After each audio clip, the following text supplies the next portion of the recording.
this episode, we head to Hanoi, Vietnam to get some underground pho, try some Durian ice cream, and see a water puppet show.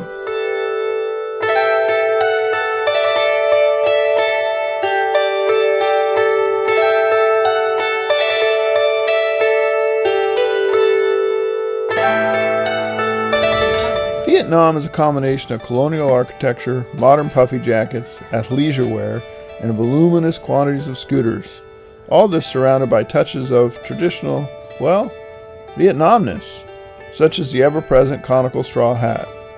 Forever hectic but flowing smoothly like a steady river, you look one way and see a woman who looks old enough to be your great-grandmother and small enough to fit into a carry-on bag, who is lugging a carrying pole loaded to its max with fruit and vegetables.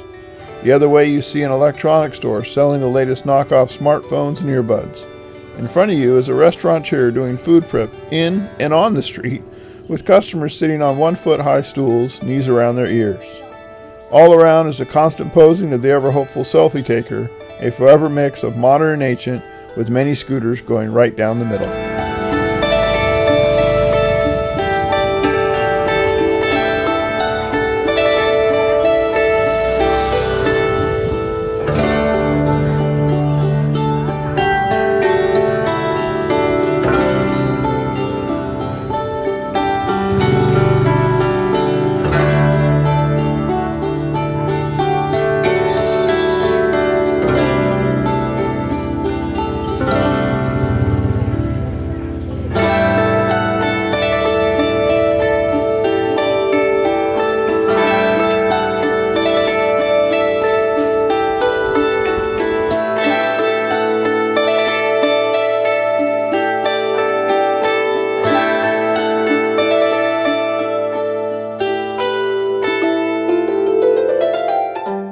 St. Joseph's Cathedral, built in 1886, is host to a very attractive square that is fun for people watching and interesting architecture.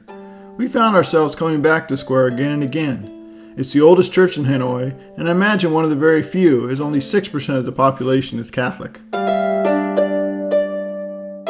On a balcony above St. Joseph's, we got busy with Vietnamese cuisine. Starting with Hanoi Beer and fresh rolls, we were not disappointed. Then to the streets and a local pho vendor. Again, not disappointed. Just more vegetables, more pork, more flavor, and more richness. Kitty had read about a hidden underground pho spot that was supposed to be the best. Driven from the streets by the government's desire to minimize street vendors, the shop moved into their home. No sign, nothing to see, just a gentleman going, pho? Yes, pho. We consulted the map and felt lost until a gentleman softly said to Katie, "Pho?" Katie nodded yes, and he pointed down a dark, narrow alley. We followed the signs, climbed the stairs, and took off our shoes. We were directed to a converted living room that was packed with people slurping and conversing. No order taken, pho arrived, and hot sauces passed around. Unbelievably good and worth the hunt. Not even a shred tester to see how spicy the spice is. Also, have you been in AKF on Halloween? To see the control of the people? It's a salt. Yeah, actually on Halloween I went to some, it's really been like the north, but I saw pictures of it. It was like one-way streets everywhere.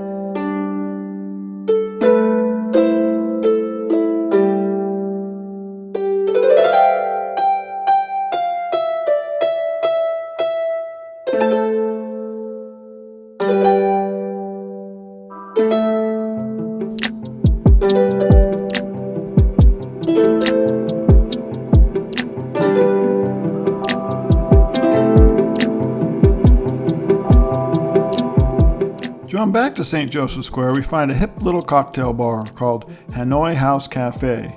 While sitting on the balcony, watching the people move about, I contemplate how the church was closed for 36 years between 1954 and 1990 by the communist government, who was exerting its authority when the French let go of the reins. I must admit, there's a bit of envy for a society where conversation of religion and politics are just not allowed. Although, only just a touch of envy.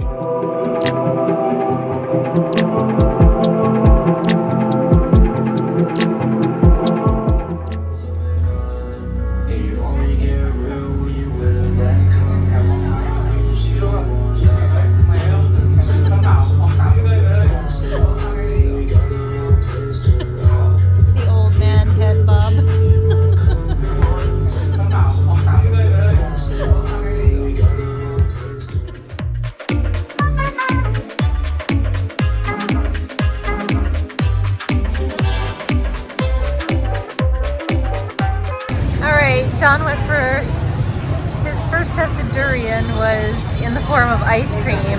Durian sticky bar. What's your impression?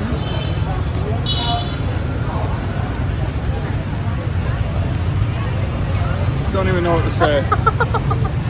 I thought it smelled like a rubber tire. Or moldy onions. And then you taste it. It doesn't taste like moldy onions, but you get an aftertaste, maybe. We're gonna have Katie try it. All right.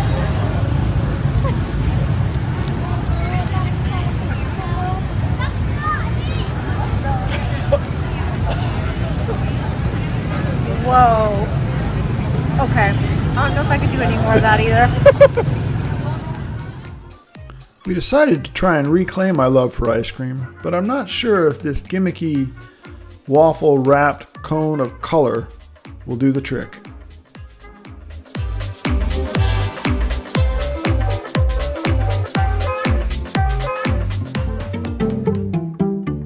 We found Hoan Kiem Lake, translated to the Lake of the Restored Sword, to be a centering spot for the locals and us in Hoi An. I'm sure it is the combination of the vista, open space, and calmness the water seems to bring that make it so centering and enjoyable.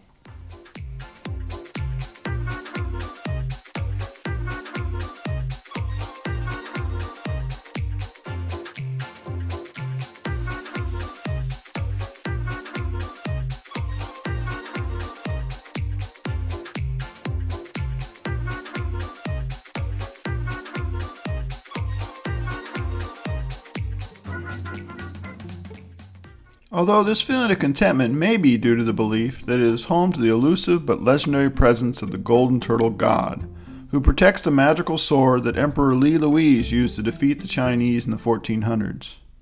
Or maybe it's the lack of scooters, allowing one to walk with a sense of freedom seldom felt in a city of 8.3 million people, and what I am certain is at least 8.8 million scooters.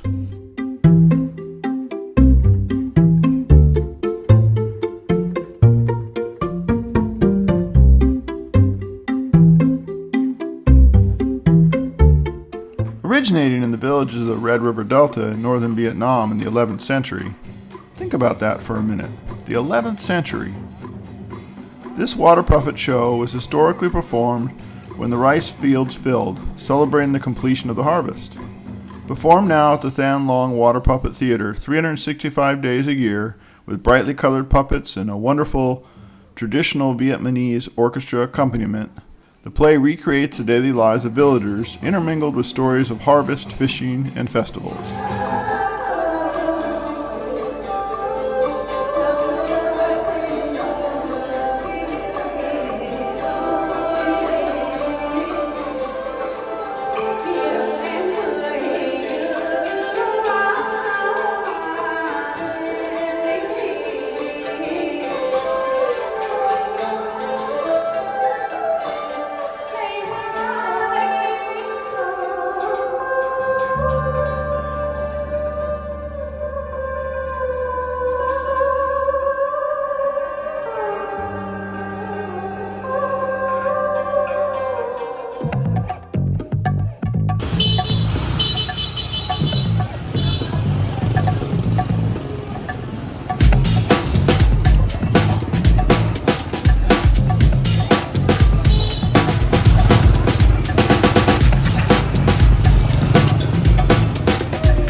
I was curious if I would see any lingering residue of the Vietnam War.